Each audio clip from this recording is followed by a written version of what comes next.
Hello everyone, এই যে দেখো আমাদের যেই বড়িগুলো দেওয়া হয়েছিল সেগুলো কিন্তু শুকিয়ে গেছে। আর মা বড়িগুলো তুলছে এখন। একটা বস্তার তোলা হয়ে গেছে আর একটা তুলছে। আর আমাদের বড়িগুলো কিন্তু খুব ভালো হয়েছে, এই যে দেখতে পাচ্ছ সাদা হয়েছে। আর ফেনানো কিন্তু খুব ভালো হয়েছিল, ওই জন্যই বড়িগুলো খুব ভালো হয়েছে।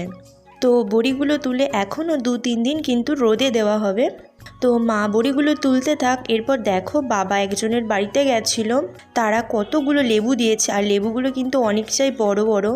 এরপর দেখো রাত্রে মা লুচি বানাবে, তো এখানে আটা মাখা হয়ে গেছে, আটা মেখে লেচি করা হয়ে গেছে। এরপর মা আমাকে বললো লুচি বেলে দিতে, তো আমি এখন লুচি বেলে দিচ্ছি। খুব একটা ভালো পারি না লুচি বেলতে, কিন্তু রুটিটা আমি খুব ভালো বেলতে পারি। লুচিটা কেন জানি না আমার ঠিকঠাক গোল হয় না। তো এই যে দেখো আমি কেমন লুচি বেলেছি। তো এরপর দেখো মার লুচি করা হয়ে গেছে। আর আজকে রাত্রে মা বানিয়েছিল লুচি আর আলুর দম।